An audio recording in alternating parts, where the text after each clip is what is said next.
दारार मारानी दारू घोट्टेले भावार्थन मागानी तुका मेवतले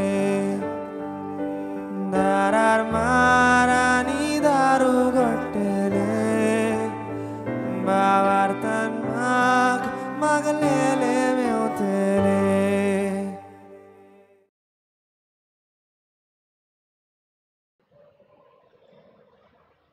गायन घेऊया A7 पेज नंबर 4.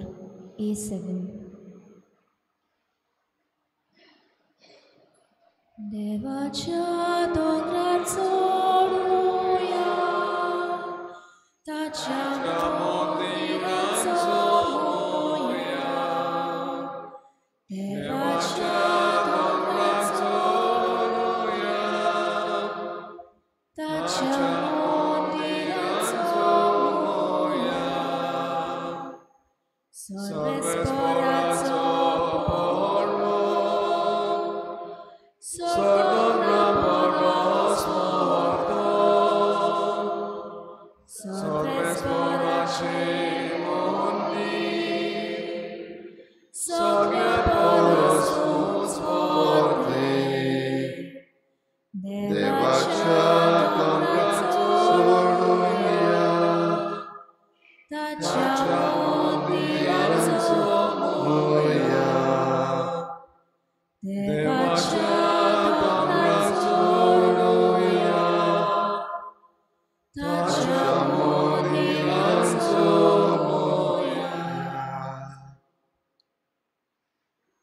सगळ्यांक तुमकां देव बरो दिसत्यो आनी मागीर मोगाचो येवकार तुमकां आयचे मिसाचे भेटेन आयची मिसाची भेट भेटिता देवाक दिन वासून किंग्सली आनी वेनेसा रॉड्रिगीस आपल्या जल्माच्या दिसाक देवाक दिन वासून देवान तांचेर आनी तांच्या घोराब्याचेर भरपूर आशिर्वाद घालूंक हे भेटेन मागुया. दुसरें तेसांव आमी भेटयता सोंपून गेल्ल्या मारियानो मिस्किता देवान ताका सर्गीचें सूख फावो करूंक हे भेटेन मागुया. खेरीत भाशेन आयच्या दिसाक आमच्या मागण्यांत दवरुया जोलन ह्या भुरग्याक आयज ताची सर्जरी जाता. ही सर्जरी ताची बरे भाशेन जावंक देवा लागीं ताचे पासत मागुया. आमचे फिरगोजेची 400 वर्सां आमी मनोवपाक आमची तयारी सुरू करता तेन्ना हे तयारेचेर देवाचो आशिर्वाद मागुया. कालच्या दिसाक आमची फिरगोज गवळी सभा नव्यान घडून हाडूंक आमची निमणें एडिक्शन जालां. विचून आयल्यात तांचेर देवान आशिर्वाद घालूंक आनी ही नवी गवळीक फिरगोज सभा उर्बेन वावरूंक तांचे पासत मागुया. हे सगळी आमची मागणी इल्लोसो वेळ उगीच रावून देवा मुखार दवरुया. बापाचे आनी पुताचे आनी पवित्र आत्म्याचे नांवी आमच्या सोम्या जेजू क्रिस्ताची कृपा बापाचो मोग आनी पवित्र आत्म्याचो एकवट तुमचे सवे आसूं. तिच्या भाव भयणीनो आमचो देव वेळा वेळार आमकां जाय ते भाशेन मनीस धाडटा वो आपणाचे खेरीत विचून काडलेल्यांक धाडटा. आमची पवित्र सभा सदांच घोट आनी थीर उरूंक आमकांय असलोच वांटो दिल्लो आसा. पूण जायते पावटी आमी आमचो वावर करूंक फाटीं उरल्या. असल्या आमच्या चुकीचें देवा लागीं बोगसणी मागुया. हांव पातकी सुरपदार देवा आनी तुमकां भाव भयणीनो म्हजो गुन्यांव चारून सांगता मनान चिंतून तोंडान विचारून वायट धरून बरें सोडून हांवें जायती पातकां केल्यात. हांव म्हजो व्हड अपराध हे पासत सदांच सांगपाक मेळ्ळे सगळ्या दुतांक भक्तांक आनी तुमकां भाव भयणीनो मातशे खातीर आमच्या सर्वेस्परा देवा लागीं विनंती करात म्हूण प्रार्थून मागता. सुरपदवेदार देव आमची काकूत करूं आमची पातकां बोगसून आमकां सासणाच्या जिविताक पावूं. सुम्या काकूत कोर क्रिस्ता काकूत कोर सुम्या काकूत कोर. प्रार्थुया. सर्वेस्परा आमच्या मोगाळ बापा जेजूच्या मोगा खातीर आंकवारपण सांबाळून रोग साक्षीपणाचो मुकूट जोडूंक तुज्या असोक्त भुरग्यांक तूं फावो करताय. तुजे आंकवारी बागयोंत आगाताचो आमी आज वार्षिक समारंभ करता. कोश्टा आडपडींचेर जैत व्हरून आनी निश्कळूंकपण सांबाळून मरोपर्यंत खऱ्या बाबार्थान ती थीर रावली. तिची देख घेवन आनी तिचे विनवणेच्या आदारान निर्मळपण सांबाळूंक आनी शेवट पर्यंत तुका विस्वाशी रावून तुजी आनी आमच्या पेल्याची सेवा करूंक आमकां कृपा दी. आमच्या सोम्या तुज्या पुता जेजू क्रिस्ता वरवीं तो खरो देव तुजे सगळें पवित्र आत्म्याच्या एकपणान जी येता आनी राजभर चलयता देवा सासनाच्या सासना. आमेन.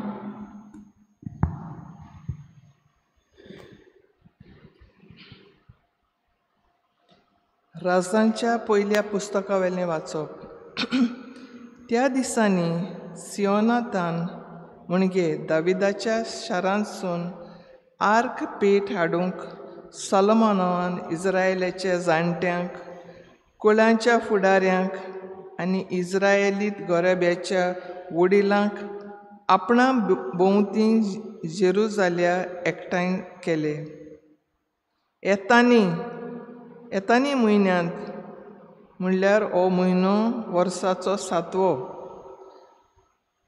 पोरवे समया सगलीं इस्रायेलीची परजा सॉलोमोन राजा भोंवतणी एकटवली.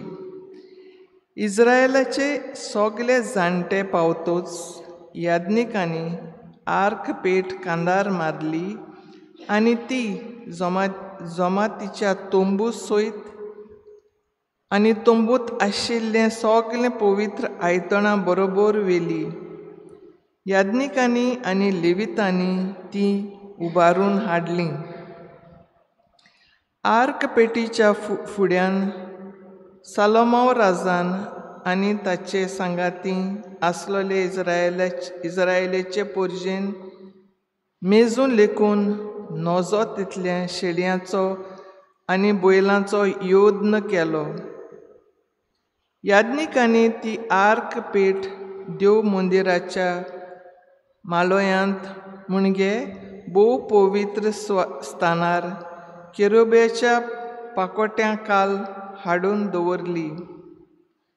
आर्क पेट दवरली थंय केरुबींनी आपले पाकोटे सोडले आनी ते आर्क पेटेक आनी तिच्या खांब्यांक आसरो दिताले. ते आर्क पेटेन आसल्यो फकत 2 फातरी.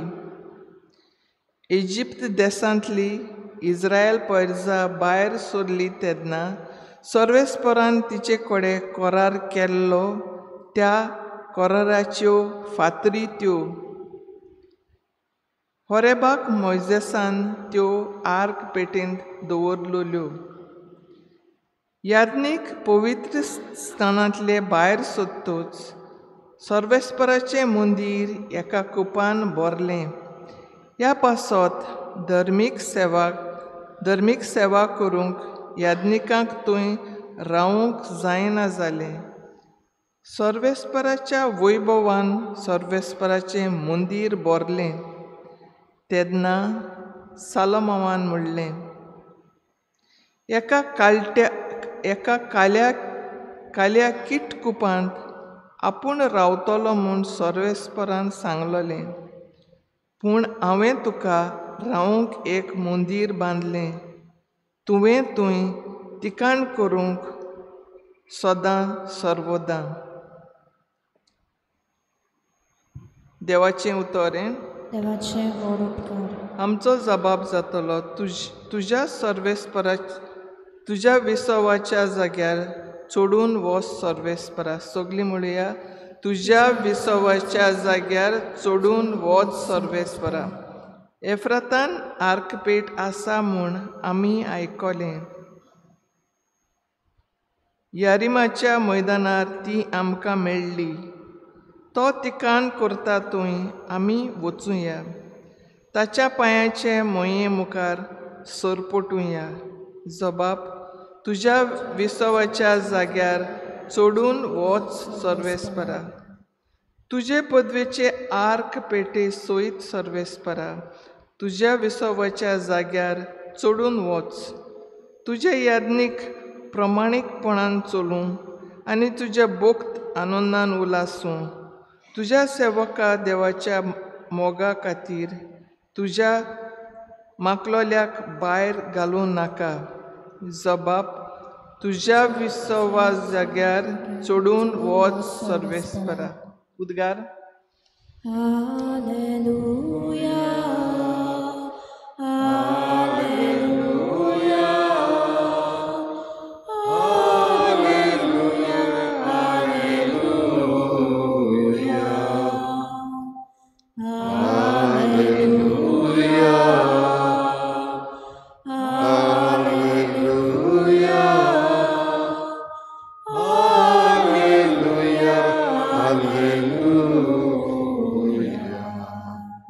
जेजू स्वर्गा राज्याच्या शुभ वर्तमान परगोडटालो आनी लोकां मदें सगल्या जिन्साचो पिडा रोग बरो करतालो.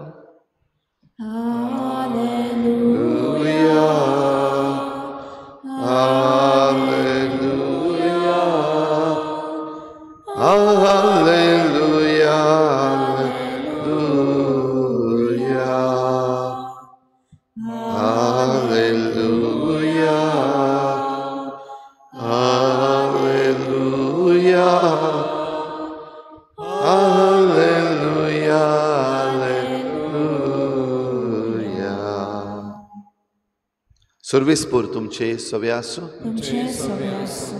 मार्कू प्रमाणे जेजू क्रिस्ताचें शुभ वर्तमान. महिमा तुका सोम्या. पोलतोड मारून जेजू आनी ताचे शीस जेनेसारेताक पावले.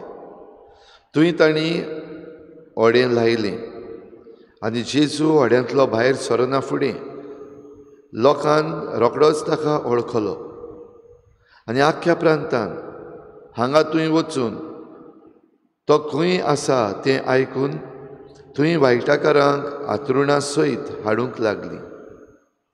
आनी तो वेता थंयसर जावं ग्रामांनी जावं दोंगरांनी वो शेतां मळांनी वायटाकारांक मैदानार दवरतालीं आनी ताच्या आंगोस्त्राचे देगेक पूण हात लावंक दी म्हूण ताचे लागीं मागतालीं आनी हात लायतालीं तितलीं बरीं जातालीं.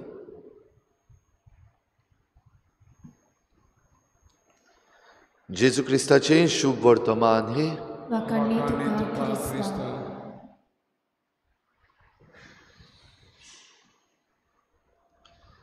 प्रितच्या भाव भयणीनो, वेळाच्या वेळार काळाच्या काळार देव आपणाक जाय तांकां आपल्या वावराक पाठयता.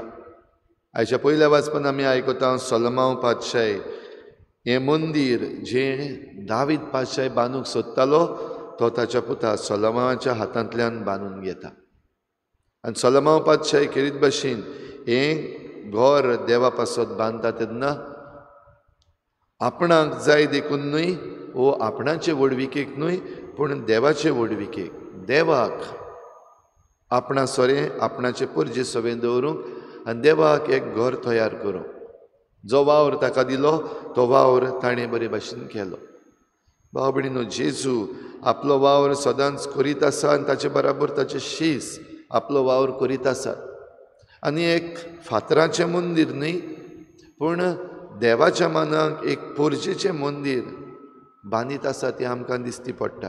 आनी आयच्या शुभ वर्तमानान खेरीत भाशेन जेजू एके सुवातेंतावन दुसरे सुवातेर गेल्या उपरांत जंय ताणें आपल्या शिसांक म्हणलेलें चल दुसरे वाटेन या, थंयसरूय आमी प्रसंग करूंक जाय. जाल्यार जेजू येता म्हूण कळ्ळें तेन्ना सगलो लोक भोव करून आयच्या दिसाक आमी आयकता तांकां पेखोवणी जाय, तांकां बडलिकेंतलीं बरीं जावपाक जाय. आनी न्हयच फकत आपणाकूच पूण जीं कोण दुसरीं बरीं नात आनी ही पेखोवणी सोदता तांकां हाडून तीं जेजू वेता ते सुवातेर व्हरतालीं. आनीक निमणी वोड आमी आयच्या शुभ वर्तमानाची आयकल्या हात लायतालीं तितलीं बरीं जातालीं. म्हणजे ताच्या आंगोस्त्राचे देगेक तरी हात लावंक दी म्हूण जेन्ना हो लोक मागतालो विस्वासान भावार्थान जो कोण हो आपलो वावर करता न्हयच फकत सगळें जेजू आपणाक बरो करतलो म्हूण रडोन रडोन रावलेलो लोक न्हय पूण आपणा पासत आपुणूच इल्लोसो वावर करपाचो हो लोक. आनी जितलीं जाणां हो आपलो वावर करतात तांकां ही पेखोवणी फावो जाली. भाव भयणीनो, आयज आमकांय पेकोवणी जाय. आयज आमचेय मदें जायतीं दुयेंसां आसात. आयज आमचेय मदें देवाक बांदून दवरपाचें घर वो आमच्याच घरान देवाक दवरपाचो प्रसंग आमचेर आसा जाल्यार फावो ते परी आमी आमची तयारी करता काय. फावो ते परी आमी आमचें मंदीर, न्हयच फकत फातरांचें मंदीर पूण लोकांचें मंदीर, वो जिव्या फातरांचें मंदीर आमी बांदूंक प्रयत्न करता काय. आनी जंय जंय प्रयत्न चल्लेले आसात, बो करून आमची फिरगोज जेन्ना आमी बांदून हाडूंक वावर करता, हें फिरगोज जिव्या फातरांची मंदीर बांदपाचें, ताका आमी फावो तसो सहकार दिता काय. जे भाशेन ह्या लोकांक दुसऱ्यांक हाडलीं आनी जीं कोण बरीं नात तांणी आंगवस्त्राचे देगेक हात लावपाक प्रयत्न केलो, ते भाशेन आमी वावर करता काय. देवाक आर्गां दिवया. जितले पावटी हो वावर आमी फुडें व्हेला आनी जायते पावटी घडये आमी चुकल्यावूय, आमी हो वावर करूंक बेसारमाय केल्या, वो दुसरो कोण करतलो म्हण रावल्या, वो आमकां आनीक वेगवेगळीं कामां आसात तीं घेवन तीं आमी निभान दिल्या. तर आयचे मिसाचे भेटेन केरीत भाशेन आमचें उक्तें मन, आमची खुशी आनी आमचो भावार्थ आमी हे भेटेन देवाक उबारुया.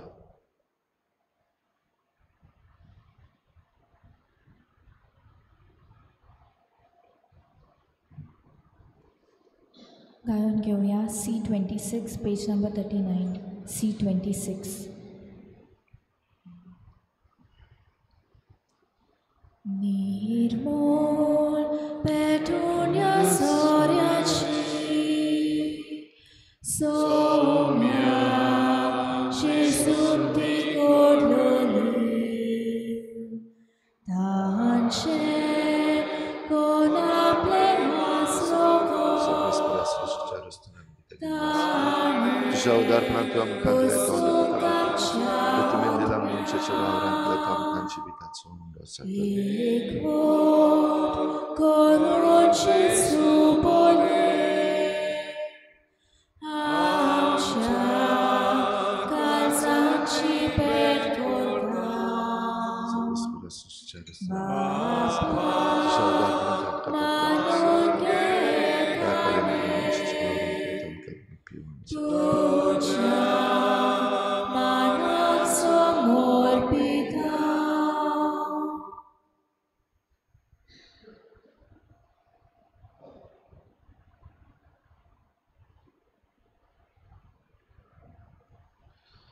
म्हज्या भाव भयणीनो, म्हज्यान तुमचें बलिदान सर पदवीदार देवा बापाक मानता तसलें जावं म्हण मागात.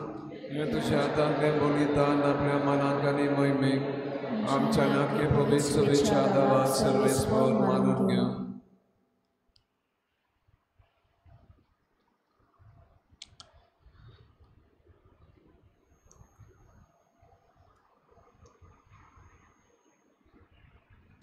सर्वेस्परा तुजो आशिर्वाद घालून तुका भेटयलोली ही देणी पवित्र कर. आगाता तुज्या भक्तिनीचें काळीज तुज्या मोगान इतलें लासतालें की ह्या मोगाच्या बळान तिणें आपल्या कुडीच्या सगळ्या व्हडवड्यांचेर जैत वेलें. त्याच मोगान आमचीं काळजां पेटय म्हूण आमी तुजे लागीं ओतरेकून मागता. तुज्या पुता जेजूचे नांवी सर्वेस्पर तुमचे सवे आसूं. आमचीं काळजां उबारुया. सर्वेस्पराक आमच्या देवाक दिन वाचुया. सर्वेस्परा पवित्र बापा, सर्व पदवीदार आनी सासणांच्या देवा, सर्व काळयेन सर्वताय जेजू क्रिस्ता आमच्या सोम्या वरवीं आमी तुका दिन वाचूंक फावो. हो कायदो नितीचो आनी आमच्या फायद्याचो. आगाता तुजे रोग साक्षिणीन जेजूच्या पावलांनी चलून आनी आपलें रोगोत वारोवन तुजी विचित्र पदवी दाखयली. हे परी तुका गोवाय दिवच्याक आमकां तूं घट करताय आनी अशें तांचे असोक्तायेन क्रिस्ता आमच्या सोम्या वरवीं तुजें बळ सपूर्णायेन परचळायताय. देखून सर्गीच्या देवदूतां सांगाती आमी प्रितुमेर निरंतरी संतोषान तुजी स्तुती गायता.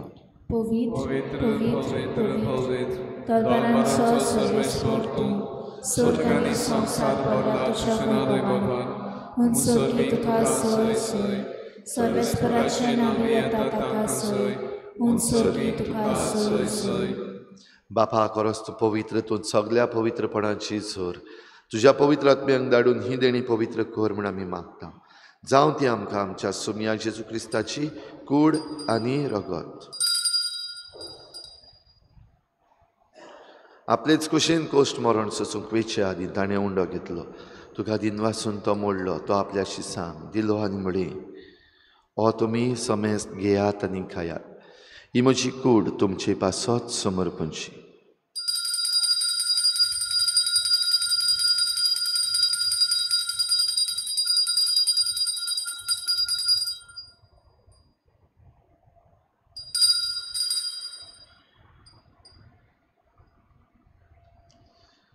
तेच पुरी जेवण जातोच ताणें काल्स घेतली. तुका नव्यान दिन वाचलो.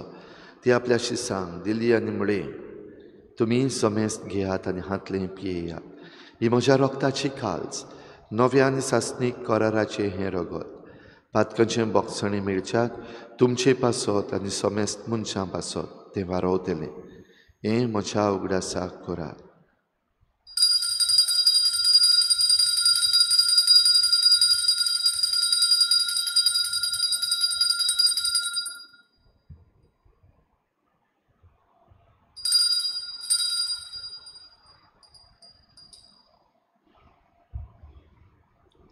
भावार्थाचो गूट परगटुया. तुझ्या कुर्सा आनी पुनर्जीवनपणा वरवीं तुवें आमकां सोडून सुम्या संवसाराच्या सोडवणारा आमची सोडवण कर. बापा जेजूच्या मरणाचो आनी पुनर्जीवनपणाचो आमी भक्तीपणी उगडास करता आनी हो जिविताचो हुंडो आनी सोडवणीची काल्स तुका समर्पिता. तुजे मुखार येवंक आनी तुजी सेवा करूंक आमकां फावो केलें देखून आमी तुका दिनवासता. आनी जेजूची कूड आनी रगत शेवतले आमा समेस्तांक पवित्र आत्म्या वरवीं एकठांय कर म्हूण आमी नम्रतायेन मागता. सर्वेस्परा आखे प्री तुमचेर विस्तारलेली तुजे पवित्र सभेचो उगडास कर. आनी फ्रांसीस आमच्या बागयोन बापा, फिलिप नरी आमच्या गोंगडी बापान सगल्या यादनिकी वर्गा बरोबर तिका प्रिती मोगांत वाडय. पुनर्जीवनपणाचो भरवसो धरून मेल्यान त्या सगल्या आमच्या बाबा भयणांची काकूत कर. तांकां तुजे इश्टागतीन मेल्ल्या समेस्तांक तुजें परजडीत मुखामळ पळोवंक फावो कर. आमा समेस्तांची हे भेटेक आयज हाजीर जाल्ल्या सगल्या तुज्या भुरग्यांची दया कर म्हूण आमी मागता. आंकवार मरे देवाची माई सांगाती तिच्या पोती बागयोन जुजे, बागयोन धर्मदता, बागयोन जुजे वाज आनी बागयोन फ्रांसीस शावियर आनी सर्व काडी तुका मानवल्यात त्या सगल्या भक्तां बरोबर सासणाच्या सुखांत आमकां वांटो दी. तांची सांगाता तुजी महिमा गावूंक आमकां फावो कर. जेजू क्रिस्ता तुज्या पुता वरवीं. त्याच जेजू वरवीं, त्याच जेजू सांगाता, त्याच जेजू थाय पवित्र आत्म्याच्या एकपणान सर पदवेदार बापा सर्वज्ञान आनी वैभव तुका सासणाच्या सासना. आमेन.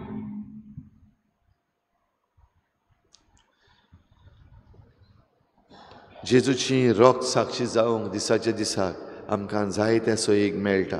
घडये आमचो जीव काडून न्हय वा आमचें रगत वारोवन न्हय, पूण दिसाच्या दिसाक आमकांच उणें करून देवाक जाय तें करूंक आनी देवाच्या वावराक खान मारूंक आमकां करपा मागुया. सगळीं बाराबर जेजून शिकयल्लें प्रार्थन बापाक उबारुया. आमच्या बापा तुजें नांव पवित्र जावं, तुजें राज आमकां येवं, तुजी खुशी सदांच जाता तशी संवसारांत जावं. आमचो दिसपतो राजाय आमकां दी आनी आमी आमचे चुकलेल्यांक बक्षिता तशी आमची पातकां मागोस आनी आमकां ताणें पडूंक दिवं नाका पूण वायटांतली आमकां निवार. सर्वेस्परासूर वायटांतली आमकां निवार. दया करून ह्या जिवितांत सवस्काय आमकां दी. सर्गीच्या सुखाक आनी आमच्या सोडवणारा जेजू क्रिस्ताच्या येण्याक आमी बरवाशान अत्रेकता. तर आमकां तुजे उदार काकलुतीन सर्व पातकांतली सुटोय आनी सर्व आकांतांतली वाठाय. कित्याक राजवटी पदवी आनी महिमा तुजी सासणाच्या सासना. सोम्या जेजू क्रिस्ता तुवें तुज्या धर्मदतांक म्हळें, तुमकां शांती दवरता, म्हजी शांती तुमकां दिता. आमच्या पातकांचेर न्हय पूण तुजे पवित्र सभेच्या बाबाटाचेर दिश्ट घाल आनी तुजे कुशी परमणी तिका शांती दी आनी तूच तिका एकवटान सांबाळ. जो जियेत्यान राजवट चलयताय सासणाच्या सासना. सोम्याची शांती सुद्दां घाल. तुमचे सवे आसूं. एकामेकाक मोगान शांती दिवया.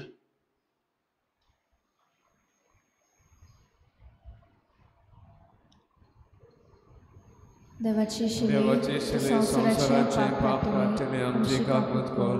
देवाचे शिले संवसाराचे पाप काडटले आमची काकूत कर. देवाचे शिले संवसाराचे पाप काडटले आमकां शांती दी.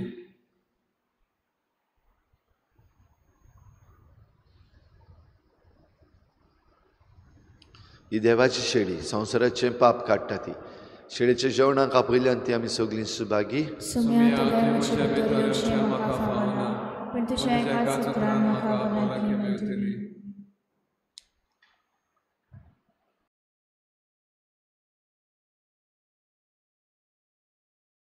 आत्मिक कुमयाव खातीर मागणे.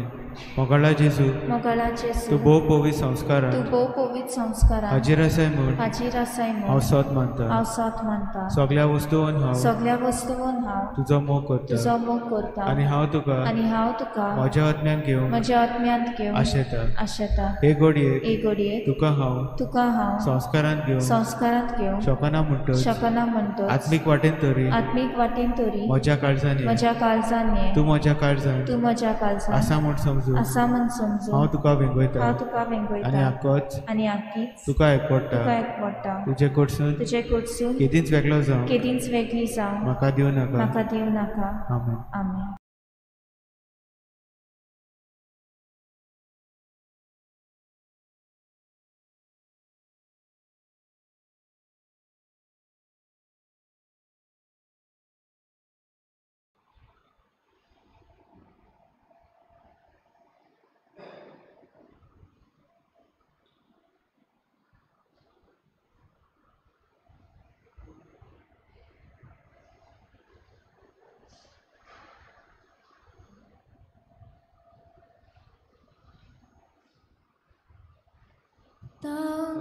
लागल्या आत्म्याक जेजूशी सुखान आसलोले सोरीतले पियोन दादोशी जाया. लागल्या आत्म्याक जेजूशी सुखान आसलोले सोरीतले पियोन दादोशी जाया.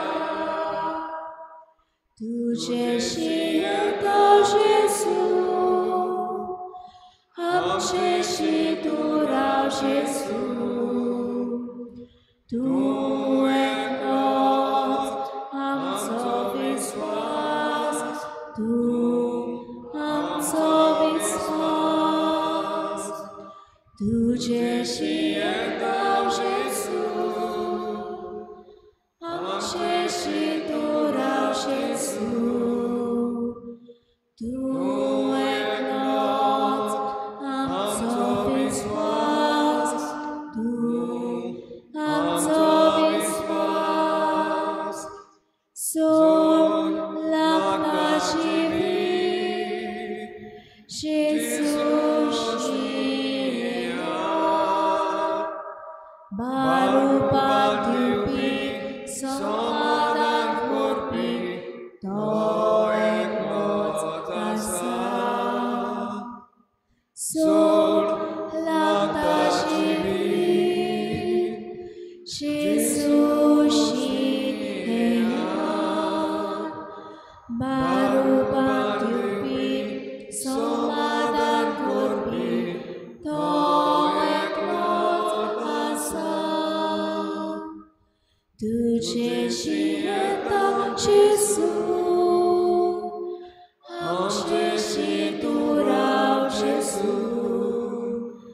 तूं एकलोच आमचो विस्वास, तूं आमचो विस्वास. तुजेशी येता जेजू, आमचेशी तूं राव जेजू. तूं एकलोच आमचो विस्वास, तूं आमचो विस्वास.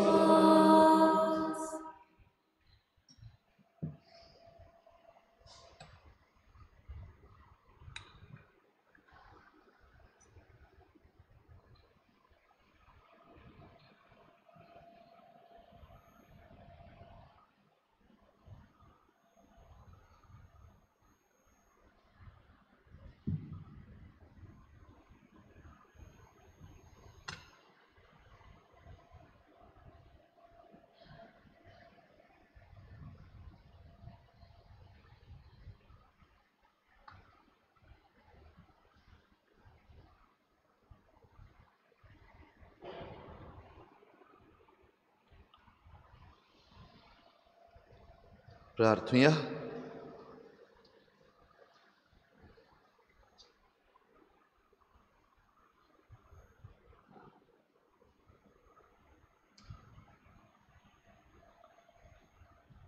सर्वेस्परा आमच्या प्रितीच्या बापा, आगता तुजे रोग साक्षिणी तुजे सेवेंत विस्वाशी आनी कोश्टा मरणान जैतिवोन तुवें केली. आमी शेवलां त्या पवित्र जेवणा वरवीं आमकांय दिसा दिसाच्या आत्मीक झुजान घोट आनी जैतिवोन कर. ह्या आमी मागता हांव तुज्या पुता जेजूचे नांवी. सर्वेस्पर तुमचे सवे आसूं. तुमचे सवे आसूं. सर पदवेदार देव बाप आनी पूत आनी पवित्र आत्मा तुमचेर आशिर्वाद घालूं. वचून यात जेजूचे शांतीन आनी मोगान तुमकां धाडटा. देवाचे उपकार. एक चोत्राय तिळामोळची फिरगोजकारां वाट म्हणटा तो एक तियात्र सादर करता आनी तो मडगांवां पाय तियात्रिस्ट हॉल हांगासर 7 तारखेर फेब्रुवारीचे सांजेर 7:30 वरांचेर जातलो. तिकेटीचें मोल 100 रुपया आनी फिरगोजकारां जीं मुखार सरता ते तियात्रिस्त न्हय, हे फिरगोजकारां तिळामोळची जाल्यार तांकां आमी हो आमचो सांगात दिवपाक कोणाकूय जर तर खुशी आसा जाल्यार ह्यो टिकेटी थोड्यो आमचे लागीं आसात त्यो तुमी घेवच्यो. गायन घेऊया F12 पेज नंबर 91. F12. देवा मंदिरांतली आतां कुशाल घालचोन देवा शांतीन भायर सोरून घरावेता. Hallelujah hallelujah hallelujah hallelujah. एकटायचें नामी वांटून घेतला उनो सोरो एकाच नाऱ्यान आमच्या देवा कुशळकायेन तीन मास खायलो. देवा मंदिरांतली आतां कुशळ घालचोन देवा शांतीन